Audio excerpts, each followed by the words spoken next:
Apa batasan kita mengatakan suatu ajaran sebagai ajaran sesat?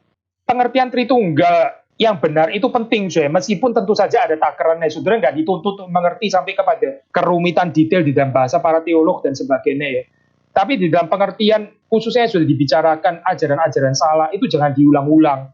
Misalnya seperti yang saudara katakan di sini ya, Sabellianisme. Itu nggak percaya distingsi yang real. Jadi di dalam pengajaran Sabellianisme itu kan ya sekedar ganti-ganti peran saja. Jadi bukan ketigaan pribadi, tapi ya konsepnya lebih kepada kesatuan pribadi. Pribadinya satu, tapi bisa memainkan peran yang berbeda-beda. Nah, itu ajaran Sabellianisme. Makanya saya perlu perlu mempelajari sejarah teologi supaya kita nggak mengulang-ulang kesalahan, error, heresi yang sudah dibicarakan di dalam sejarah gereja. Orang-orang yang nggak mempelajari historical theology dengan baik, akhirnya mereka pikir mereka melakukan eksegese yang kreatif dan sebagainya. Padahal yang mereka lakukan sudah pernah dibicarakan di dalam pandangan bidat ini, bidat itu, dan sebagainya. Di dalam ribuan tahun yang lalu, gitu ya, lebih daripada 1000 tahun yang lalu.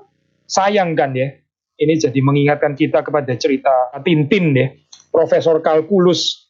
Lalu dia setelah berhari-hari, berbulan-bulan ada di dalam laboratorium, terus dia keluar. Ini penemuan terbaru saya, apa? Televisi hitam putih. Loh, zaman sekarang sudah masuk TV yang maju seperti ini, bukan saja sudah berwarna, tapi sudah jenis apa, tapi dia keluar memberikan penemuannya itu TV hitam putih ya. Jadi kita perlu belajar tradisi, kita perlu belajar konsili-konsili itu, kita perlu belajar tulisan Church Fathers, tulisan para reformator, sehingga kita nggak mengulang-ulang ajaran yang salah. Kalau saudara tanya di sini pertanyaannya, ajaran itu sesat dinilai dalam hal apa? Yaitu ya khusus saya membedakan ya dalam hal ini ya. Orang yang dia belum tahu ya, tapi dia mau belajar, dan waktu dia dikasih tahu, oh ternyata ini saya salah ya, selama ini pandangan saya ternyata Sabellianis.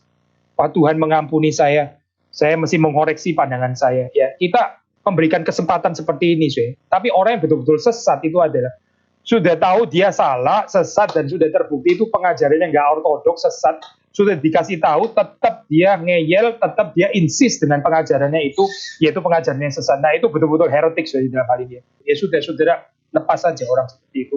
Itu adalah orang yang nggak bisa diajar lagi. Ya. Kita juga jangan buang-buang waktu dengan orang-orang yang seperti itu. Tetapi, saya mau mengatakan ada orang itu yang takaran teologinya itu terbatas.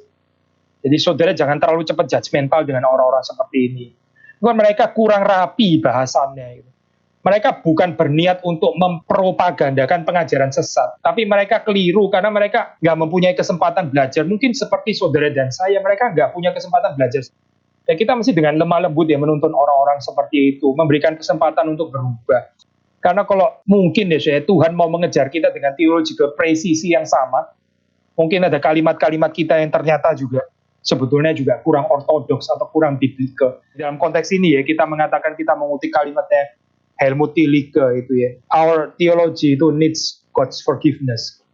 Bukan cuma moral kita ya, bukan cuma perbuatan kita yang perlu God's forgiveness. Teologi saudara dan saya itu juga perlu pengampunan Tuhan.